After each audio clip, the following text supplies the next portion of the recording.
Bonjour à toutes et à tous. Dans cette vidéo, je voudrais parler de plusieurs fausses solutions, plusieurs illusions, plusieurs thèmes récurrents dans les milieux anti-système. Et je vais commencer par la première, qui est la plus répandue également. Il s'agit du souverainisme.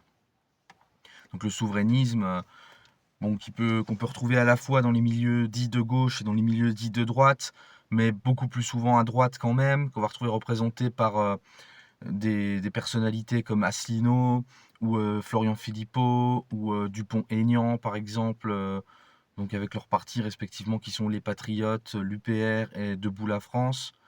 Par exemple, voilà, donc eux en fait ils font de la sortie de l'Union européenne et donc du souverainisme leur cheval de bataille principal. Alors, qu'est-ce qu'on appelle le souverainisme?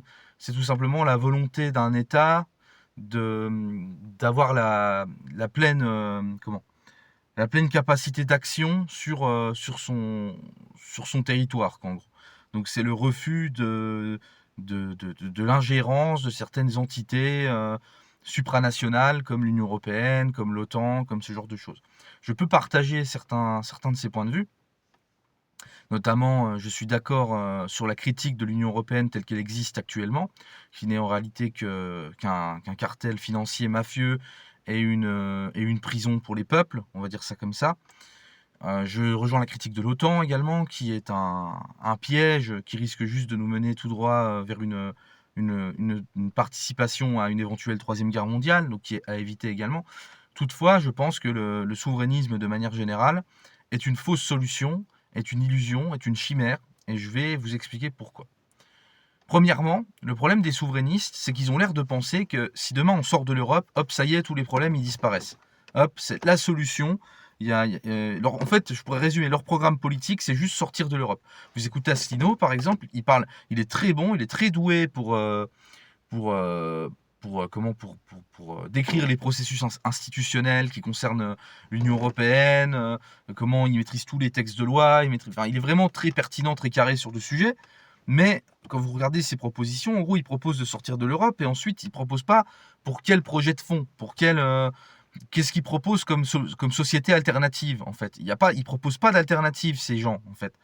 C'est un peu le problème, c'est que en gros, s'ils vous disent si j'arrive au pouvoir, on sort de l'Europe, ouais, c'est bien, mais après, voilà, c'est ça la question. Mais après, on fait quoi?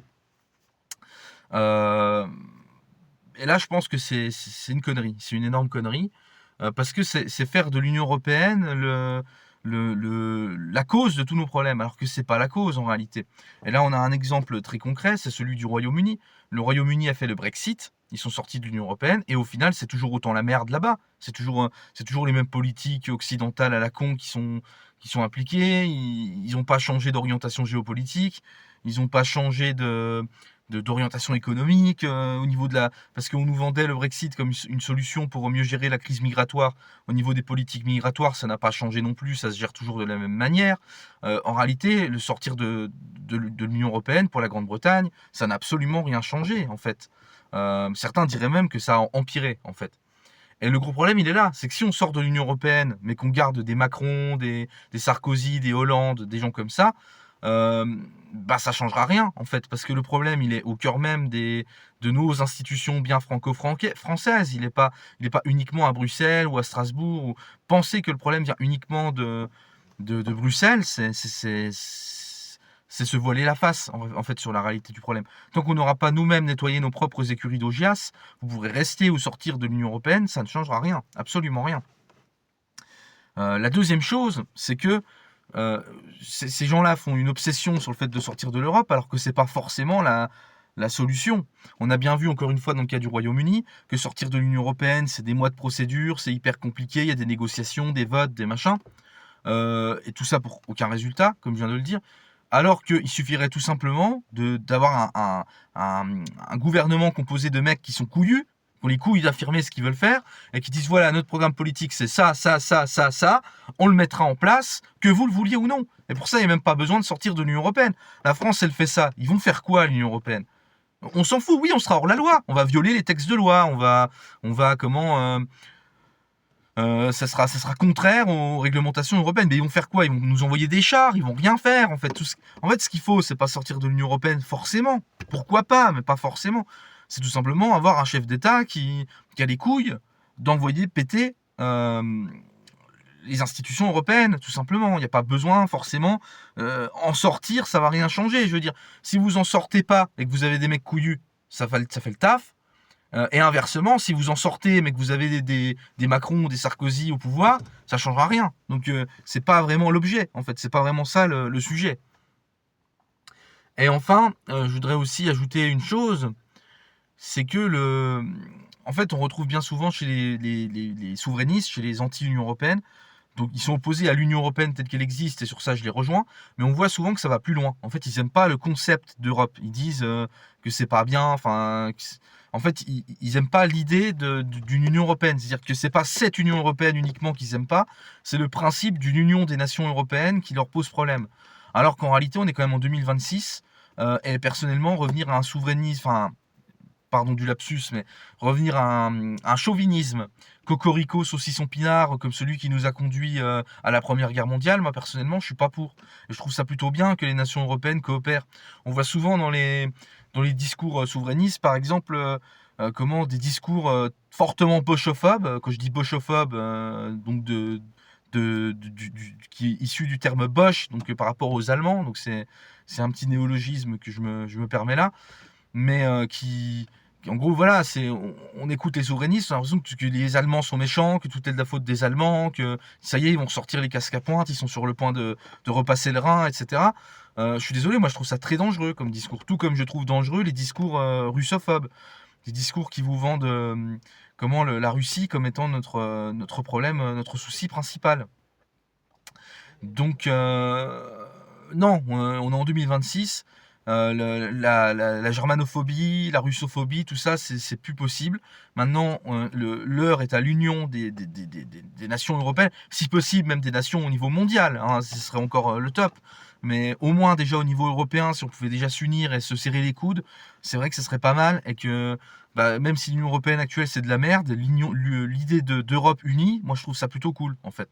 Et moi, je suis pour la grande Europe qui va de la Sibérie jusqu'au Portugal, quoi. C'est-à-dire incluant la Russie. Il faut le faire avec la Russie, avec la Biélorussie, même pourquoi pas avec la Turquie, hein, parce que la Turquie est une nation qui a les pieds à la fois en Europe et en Asie, et qui, dans sa culture, a des éléments de culture plutôt orientale, islamique, etc., mais aussi des éléments issus de la culture européenne. Donc pourquoi pas la Turquie pourrait être incluse à l'intérieur. Moi, ça me choque pas, contrairement à certains.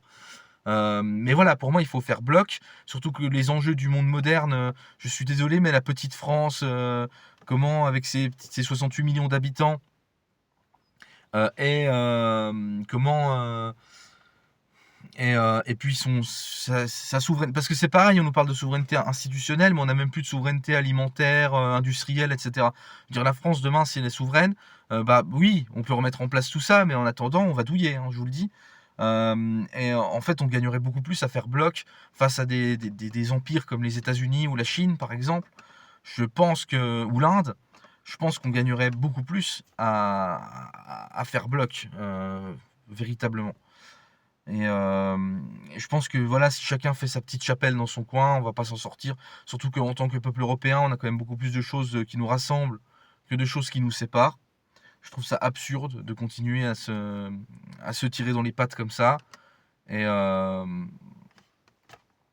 voilà, pour ce qui est du souverainisme, c'est un peu ma vision des choses. Et surtout, si vous voulez comprendre un peu mieux ma position sur ce sujet, je vous renvoie à ma vidéo, une de mes premières vidéos sur cette chaîne, sur l'État-nation moderne et sa critique, et ce que je pense de l'État-nation. Et donc, bah, une fois que vous avez compris ça, c'est encore plus absurde, en fait, de faire ces petites guéguerres chauvinistes, parce qu'en fait, l'État-nation, c'est une construction intellectuelle. L'État, par exemple, la France n'est pas une fin en soi, c'est un outil.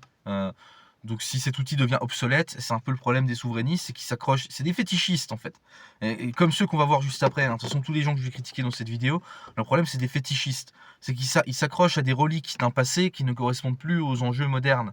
Et en fait, l'État-nation, c'est une forme qui est dépassée. En fait, ça fonctionne plus en Europe en 2026. Donc il est temps de passer à autre chose, tout simplement, parce que les États-nations ne sont pas une fin, c'est un moyen d'atteindre un objectif. Et l'objectif, enfin, la France en soi n'est pas un objectif, si vous voulez, c'est un outil. Mais bon, je vais pas, ma vidéo va durer 1 heure si je prends le temps de développer. Je vous invite vraiment à visionner ma vidéo sur l'État-nation moderne et sa critique, devrais-je dire sa déconstruction. Voilà, donc c'est pour ça que personnellement le souverainisme, en tout cas tel qu'il existe en France actuellement, ça me parle guère. Voilà. Je voudrais aller maintenant vers une deuxième illusion, une deuxième chimère, qui est certes beaucoup moins répandue, pardon, mais qui existe quand même. C'est le royalisme.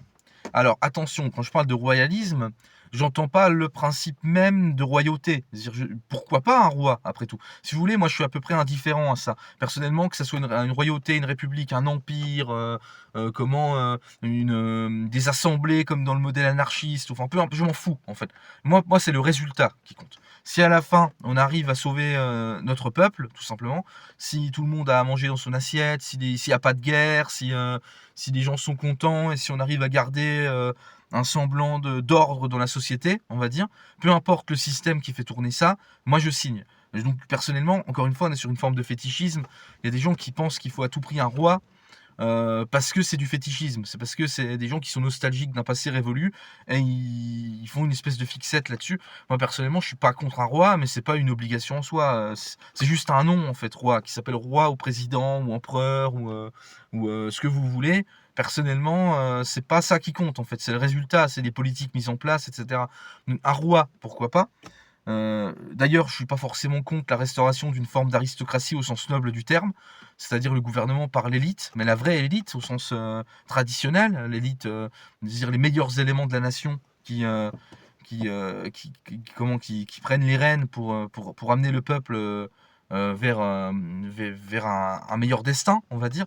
Donc le gouvernement par les meilleurs, c'est-à-dire les plus aptes, les plus intelligents, les plus moraux aussi, c'est très important pour éviter la corruption. Pourquoi pas un système qui serait dirigé de manière aristocratique au sens noble du terme? Je ne suis pas contre. Par contre, pour moi, il ne faut pas restaurer l'ancien régime tel qu'il existait. Déjà, par exemple, la monarchie de droit divin, je trouve ça absurde parce que vous pouvez avoir un roi qui est très bon et vous pouvez avoir son fils qui est un connard et qui est incompétent et c'est bien ce qu'on reprochait à Louis XVI. D'ailleurs, il voulait même pas être roi lui-même, il voulait être serrurier, si je dis pas de conneries. Le mec n'était pas fait pour être roi, mais à cause de cette connerie d'hérédité et tout ça, c'est obligatoirement lui qui doit accéder au pouvoir, même s'il n'a pas envie et s'il est nul. Je trouve ça débile. Je serais plutôt pour un modèle comme dans certaines sociétés tribales, chez les Celtes notamment, c'était comme ça, où le roi en fait c'est justement le meilleur. Voilà, le roi en fait c'est une élite guerrière, une élite aristocratique de laquelle émane le meilleur d'entre tous, qui peut devenir le roi. Pourquoi pas à ce moment-là? Mais le modèle héréditaire comme sous la monarchie absolue, c'est comme ceux qui veulent restaurer les Bourbons ou les Orléans ou machin, là, les légitimistes, tout ça. Et moi je trouve ça débile. Personnellement, on s'en fout que ce soit un roi ou un président ou un empereur ou ce que vous voulez, ça change rien en fait. L'important c'est le but, c'est le résultat. La royauté, selon la manière de laquelle j'ai défini, c'est-à-dire la restauration d'une forme d'aristocratie au sens noble du terme, pourquoi pas, ça peut se défendre, ça peut se débattre, mais par contre, voilà, faut pas faire un fétichisme de la royauté et penser que c'était forcément mieux avant parce qu'il y avait des rois. Non, il y avait aussi des problèmes avant. D'ailleurs, si la monarchie s'est effondrée, c'est pas juste parce que les méchants francs-maçons et les Illuminati qui ont conspiré pour renverser. Non, ça c'est des conneries. Enfin, les francs-maçons, sans doute, ont profité de la situation pour tirer leur épingle du jeu, on va dire. Mais si la monarchie s'est effondrée, c'est parce qu'elle portait en elle-même les ferments de sa décomposition. C'est parce que comment c'est parce que elle n'écoutait plus assez les aspirations populaires. Il y a aussi un grand rôle de l'Église dans cette décomposition, à savoir que l'Église se bornait à vouloir tenir des dogmes qui étaient complètement dépassés, notamment suite à l'essor des sciences expérimentales. Et donc il y a beaucoup de gens qui ne croyaient plus vraiment, mais qui continuaient d'aller à l'Église par tradition, par norme sociale, on va dire. Et le problème, c'est que l'Église était très fortement liée à la royauté. Et à partir du moment où les gens ne croient plus en l'Église, ils ne croient plus non plus à la royauté. Ça finit forcément par s'effondrer. Et il y avait un certain nombre d'injustices, un certain nombre d'inégalités qui avait prospéré à l'époque de la fin de l'Ancien Régime. Bon, vous me direz, aujourd'hui, on est bien pire et personne ne fait de révolution. C'est vrai, mais ça ne veut pas dire que c'était bien pour autant à la fin de l'Ancien Régime. Euh, il y avait beaucoup de choses à critiquer, beaucoup de choses à réformer. La monarchie n'a pas su réformer ce qu'il fallait réformer. Elle s'est effondrée. Voilà. Euh, Comment? Justement, il y avait une forme d'aristocratie dégénérée cette fois-ci. C'est-à-dire, c'était pas l'aristocratie dont je parle au sens noble du terme, c'était une aristocratie qui était devenue la noblesse de chambre, avec des branleurs, en gros, qui profitaient de leur titre de noblesse sur le dos du peuple. Et ça, c'est pas quelque chose qu'il faut restaurer. Et en fait, si vous restaurez exactement l'Ancien Régime tel qu'il existait, sans apporter aucune réforme, aucune modification, vous obtiendrez les mêmes résultats. Donc restaurer une forme de royauté, pourquoi pas, mais elle doit à tout prix tenir compte des échecs de la révolution, enfin de la monarchie absolue, en fait. Vous pouvez pas restaurer ça tel quel. Si ça n'a pas fonctionné, c'est qu'il y a des raisons, en fait. C'est pas juste parce que les francs-maçons, ils sont méchants. Voilà, faut arrêter les conneries à un moment. Et j'en arrive au dernier fétichisme, au dernier point que je voudrais dénoncer, critiquer, qui est assez lié d'ailleurs à ce point de la royauté, c'est le fétichisme religieux. C'est les gens qui pensent que il faut reconvertir les gens en masse au catholicisme, restaurer le catholicisme traditionnaliste, machin, que les gens y retournent à la messe en latin carrément, et puis que tout en fait c'est une histoire de ça. Que si on restaurait la religion et que limite on forçait tout le monde à aller à la messe, ça y est, ça réglerait tous nos problèmes. Je peux partager une partie de l'analyse de ces gens-là sur le fait que je pense qu'effectivement un grand nombre de nos problèmes sont liés au fait que nos contemporains sont coupés de la transcendance. C'est-à-dire que comme les gens sont matérialistes et qu'il n'y a plus aucune spiritualité, ça amène à une forme de nihilisme, à une forme de relativisme moral absolu, où finalement tout ce qui compte c'est l'hédonisme, quoi. C'est-à-dire le fameux esprit mai 68, c'est-à-dire jouir sans entrave, profiter un maximum, parce que de toute façon il n'y a rien après la mort, et puis quand on crève on pourrit, et puis c'est fini. Donc il faut profiter un maximum, peu importe si ça fait comment, de manière complètement inconséquente. Les boomers sont typiques de cette mentalité.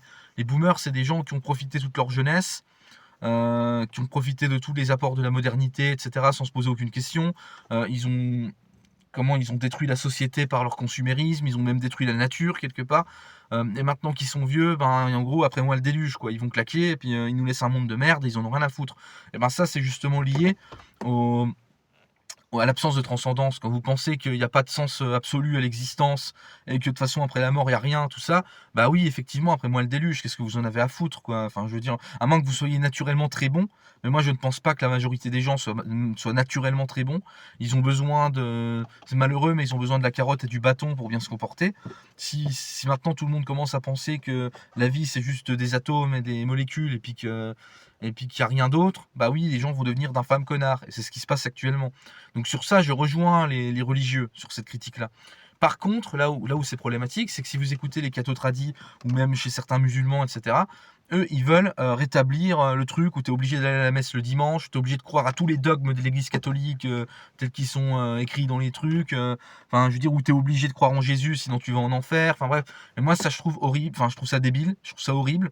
Vous ne pourrez pas forcer le peuple à revenir vers ça. C'est pareil, si ça s'est effondré, si l'Église catholique a perdu son influence, c'est pas pour rien. C'est parce que justement, elle a voulu se borner dans ses fétichismes et qu'elle n'a pas voulu se réformer face aux découvertes scientifiques. Parce que oui, il y a plein de choses. Je veux dire, on peut pas interpréter la Bible de manière littérale, par exemple. Je veux dire, si vous croyez vraiment que la Terre est plate et que le monde a été créé en 6 jours et que comment la Terre n'a que 5000 ans, etc., je suis désolé, mais vous dites de la merde, en fait. Il y a des réalités scientifiques qui sont pas contestables. Euh, et je pense que c'était une erreur, en fait, de s'acharner à vouloir tenir tête à la science. Et que si l'Église avait voulu persister, garder son influence, elle aurait dû adapter ses dogmes aux découvertes scientifiques. Voilà. Et c'est pareil, je pense pas qu'il y a des. Enfin, je veux dire, faut arrêter les conneries. Personne va en enfer parce qu'il n'a pas été à la messe, personne va en enfer parce qu'il ne croit pas en Jésus. Si votre Dieu, il envoie les gens en enfer parce qu'ils vont pas à la messe ou parce qu'ils sont pas en croyant, eh ben votre Dieu, c'est un connard. Voilà, désolé de le dire, mais je veux dire, c'est un dictateur, c'est un tyran. Un Dieu qui oblige les gens à croire en lui, c'est un dictateur. Je suis désolé. Dans ce cas, si je vais être provocateur, mais si Dieu c'est ça, dans ce cas, je préfère Satan. Voilà, c'est tout. Attention, je dis pas que je préfère Satan. Je dis que si vraiment Dieu il est comme ça, bah dans ce cas, je préfère Satan. Voilà.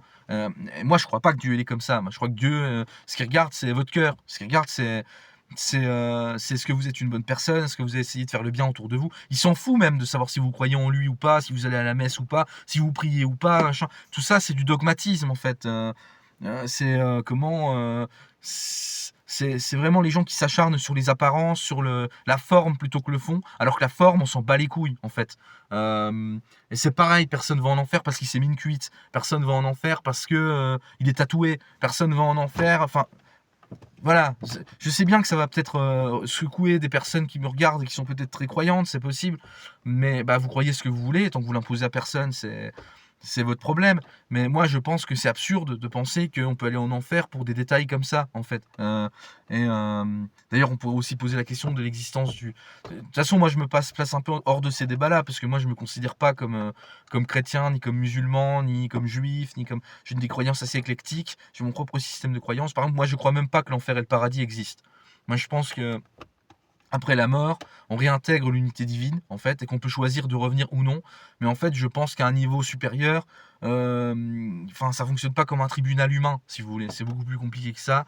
D'ailleurs, je pense pas que Dieu, c'est une personne. Je pense que Dieu, c'est plutôt une énergie ou quelque chose qui est à la source de toute chose et qui transcende tout ce qui existe. C'est pas un Gugus qui est là avec un marteau de juge c'est pas un tribunal, si vous voulez. Enfin, je sais pas comment dire, mais donc voilà. Bref, encore une fois, je me suis un peu écarté du sujet, mais chacun croit ce qu'il veut, si vous voulez. Chacun est libre de croire ce qu'il veut. Mais par contre, vous n'allez pas convaincre 68 millions de Français de se mettre à croire que si jamais ils vont pas à la messe, ils vont aller en enfer. Enfin, je veux dire, ça reviendra jamais. Une fois que les gens ils ont passé un cap de mentalité, ils reviennent pas en arrière, en fait. Vous pourrez pas. C'est pour ça que les politiques réactionnaires, c'est débile.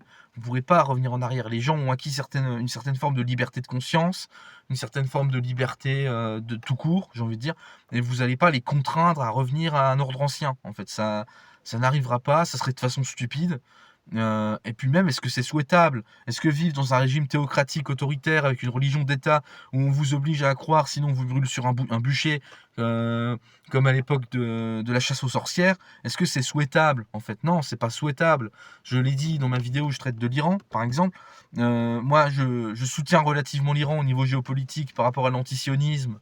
Et puis aussi, je considère qu'on n'a pas à se mêler de leurs affaires parce que c'est à chaque peuple de prendre son destin en main, que l'Occident n'a pas à se mêler de ce qui se passe là-bas. Mais par contre, le fait que ce soit un régime théocratique et le fait que là-bas, si vous êtes athée, vous pouvez avoir des problèmes, ce genre de choses, moi je suis contre. Enfin, voilà, moi je critique cette façon de fonctionner. Dire, vous savez, dans les milieux dissidents, anti-système, vous trouverez toujours un taré pour vous dire que, par exemple, si vous écoutez du métal, vous êtes sataniste et vous allez aller en enfer. Ou que, je sais pas moi, que si vous aimez les films d'horreur, vous allez aller en enfer. Bon, moi, je trouve ça débile et contre-productif. En fait, déjà, vous faites fuir les gens. Vous avez des discours comme ça. Qui a envie, enfin, vous n'êtes pas fun, désolé, mais vous n'êtes pas fun. Qui a envie de combattre et de militer avec des gens qui s'interdisent tout ce qui est marrant et tout ce qui est cool, en fait, voilà, vous diabolisez tout ce qui est sympa, en fait. Si on vous écoute, on peut plus rien faire, en fait. On reste cloîtré dans un couvent et puis c'est terminé. Je suis désolé, mais ça, c'est pas ma vision de la vie, voilà, et c'est pas ma vision d'un monde idéal. Ma vision d'un monde idéal, c'est pas un monde où tout le monde craint est en permanence à craindre en permanence en train de craindre un châtiment divin. C'est pas ma vision d'un monde idéal, voilà. Si c'est la vôtre, c'est votre problème, mais moi je pense que c'est pas une solution et je pense que personne vous suivra sur ce terrain-là de toute façon. Voilà, donc ça aussi c'est un fétichisme, c'est une fausse solution et je crois que de toute façon, voilà, moi je suis pour le retour d'une forme de spiritualité, mais ça ne sera pas le christianisme tel qu'il existait historiquement, ça ne sera pas non plus l'islam, ça ne sera pas tout ça. Ça sera une forme. Alors, ce que je suis en train de vendre, c'est pas du New Age, attention, parce que le New Age crée des conneries à partir de rien, crée des concepts à partir de. Enfin, ça repose sur rien, si vous voulez. Moi, je suis pour une nouvelle forme de spiritualité assez éclectique, notamment en Europe. Je suis pour une spiritualité qui retire des éléments à la fois du christianisme et des différents cultes polythéistes du sol européen, donc que ce soit le druidisme, l'odinisme, les paganismes helléniques et romains. Enfin, voilà, je suis pour une espèce de syncrétisme entre toutes ces cultures, avec une ouverture sur les dimensions ésotériques. Voilà. Je pense que c'est pas bien de se fermer sur ces dimensions-là. Et une prise en compte également des connaissances scientifiques. Je pense que c'est important. Donc une forme de spiritualité adaptée finalement aux enjeux du monde moderne, voilà, sans embrasser la perversion du monde moderne, mais adaptée aux évolutions du monde moderne, tout simplement. Euh, donc je suis pour une nouvelle forme de spiritualité, mais qui s'enracine profondément dans des traditions. Donc comme je l'ai dit, christianisme, polythéisme antique, etc. Voilà. Et je suis pas, en tout cas, pour le retour tel quel du catholicisme tel qu'il existait au XVIe siècle. Voilà, ça je suis contre. Parce que c'est abrutissant, en fait. C'est prendre les gens pour des lapins de 6 semaines. Il faut une nouvelle forme de culte qui prenne en compte la société telle qu'elle existe aujourd'hui. Il faut partir du réel, il ne faut pas partir du monde tel que vous aimeriez qu'il soit. Le monde, il est tel qu'il est, et il faut construire sur cette base, voilà, tout simplement. Et la forme de croyance que j'aimerais bien voir naître, je pense pas non plus qu'il faut l'imposer. S'il y a des gens qui sont athées ou qui veulent être athées, ils ont le droit, c'est leur problème. Et puis chacun ses croyances, voilà, tout simplement. Donc voilà, donc j'ai fait le tour de un peu pour moi ces faux combats, ces chimères, ces illusions. Je vous remercie de m'avoir écouté jusqu'au bout. Je vous invite à partager ces vidéos, à vous abonner, à déposer un j'aime, un commentaire. Et je vous dis à très bientôt pour la prochaine. Allez, salut à toutes et à tous.